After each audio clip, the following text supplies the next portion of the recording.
Hey guys, Travis Gillespie here. In the past videos we looked at converting customary units, and now we're going to move forward from there and look at converting metric units. So let's get that written down.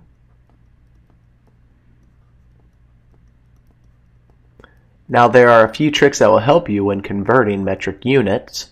I'm going to talk about a mnemonic that's a trick that's helpful. It's King Henry died by drinking chocolate milk. Let's go ahead and write that down. So capital K, little h, little d, a b, a little d, a little c, and a little m. So King Henry died by drinking chocolate milk. Now you may have heard the same mnemonic that I said before, or maybe you've heard a slight variation of that, or maybe you heard an entirely different mnemonic. The cool thing is you could actually take these letters and create your own mnemonic. But these letters actually represent the prefixes in the metric system, and I'm just going to talk about a few of those prefixes. We have kilo, hecto, D is for deca, so D-E-K-A. This B stands for the base value, and we'll come back to it in just a second. I want to write this D stands for deci, the C stands for centi, and the M stands for milli, M-I-L-L-I. So a second ago I said this B stands for the base value of what we're dealing with. Well, our base values could be G for grams, little m for meters, or a big L for liters. So grams deals with the mass of an object. Meters looks at measuring the length of objects, and liters looks at measuring the capacity of objects. And depending on what units you're measuring in, whether it's grams, meters, or liters, well, these prefixes can be attached to each of these sets of units. So we could attach this word kilo to grams, meters, or liters depending on what set of units you're measuring in. Let's change our color, and let's actually write that down. So I could have kilograms, capital K, little g for kilograms. I could have kilometers, capital K, little m for meters, or kilometers, and then capital K and capital L for kiloliters. Now I'm not going to write all of the abbreviations for each of the prefixes. I'm going to save that for another video. So as long as you remember that mnemonic, King Henry died by drinking chocolate milk, and you understand some concepts or facts that deal with the metric system, then you can convert throughout the metric system fairly easily. Okay, so the metric system's built upon multiples of 10, so base 10. Let's go down to our base set of units, grams, meters, or liters. And if I were looking at the deca set of units, well, the deca set of units are 10 times larger than the base set of units. Notice how I'm saying the units and not values or numbers. So I'm just going to write times 10 here. It's a multiple. The units are 10 times larger than the base set of units here. And now if I were to move up to hecto, the hecto set of units are 10 times larger than the deca set of units. But how many times larger are the hecto units from the base set of units? Well, that's times 10. Times 10 2 times. So it's a multiple of 10 doubled basically. So 10 times 10 is 100. So the hecto set of units are 100 times larger than the base set of units. Okay, so now I think you're starting to see these multiples of 10 appearing here. Well, guess what? The kilo set of units are 10 times larger than the hecto set of units. Well, that's from the base set of units, that's times 10 times 10 times 10. It's a multiple of 10 3 times, so that's really 1,000. So the kilo set of units are 1,000 times larger than the base set of units. Well, the deci units are 10 times smaller than the base sets of units. So I'm just going to write 10 times smaller now. Now I want you guys to be 100% clear. Let's go and fix that multiplication symbol real quick. So 10 times smaller. And I want you to be clear on, I am not telling you to multiply by 10 here or here.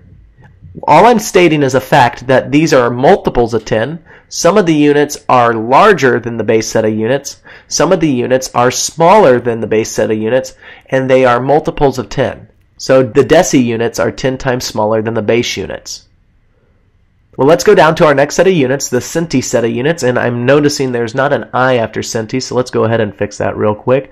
Well, the centi set of units are 10 times smaller than the deci sets of units, or they're 100 times smaller than the base sets of units. So let's just say these are 100 times smaller.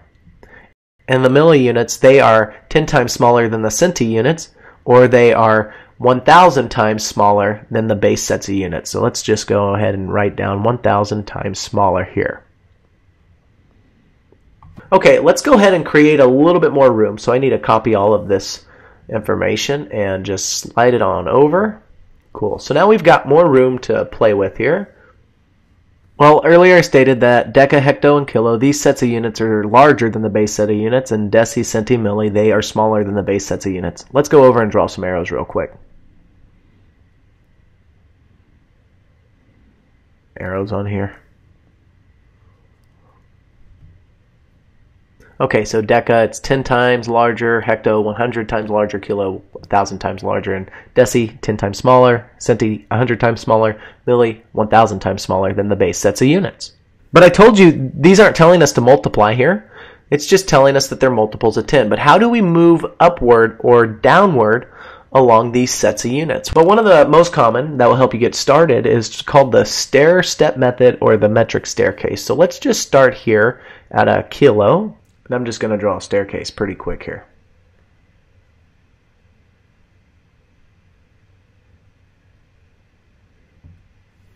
So along this staircase, let's go look at those prefixes again. We have kilo, hecto, deca, and for deca we're going to write DA, and then I'm going to skip over the base sets of units, and then we're going to write D for deci, C for centi, and M for milli. Well, we can think of our base units as being our ones values, and our next set of units, deca, it's 10 times larger than our base set of units, so let's just write times 10 here, or 10 to the first power. Hecto, well, that's 100 times larger than our base sets of units, or we could think about that as 10 to the second power. And finally, kilo, that is 1,000 times larger, or we could think of that as being 10 to the third power. So let's run down this staircase real quick. We have 10 to the third power, 10 to the second power, 10 to the first power, and when we get to our base sets of units, well, we can think of that as 10 to the power of 0. And still running down this staircase, well, our deci sets of units, they are 10 times smaller than our base sets of units, but we can't write 10 to the first power now because our exponents are getting smaller, so we have 10 to the 0, this has got to be 10 to the negative 1. Centi, well, it's 100 times smaller, so this would be 10 to the negative 2. And milli, well, that's 1,000 times smaller than the base sets of units, so let's go ahead and write 1,000 times smaller. Or we could think of that as 10 to the power of negative 3.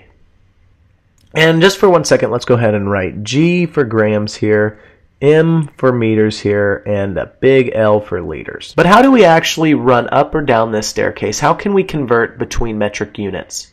All we've talked about so far are how many times larger the units are from one another, or how many times smaller they are from one another.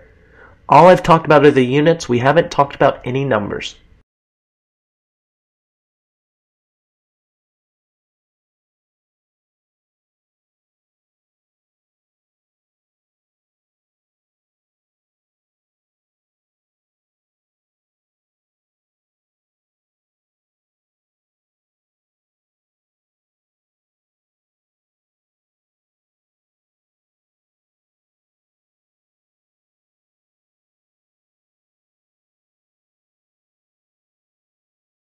Units? Well, the deca set of units are 10 times larger than the base set of units. Notice how I'm saying the units and not values or numbers. So I'm just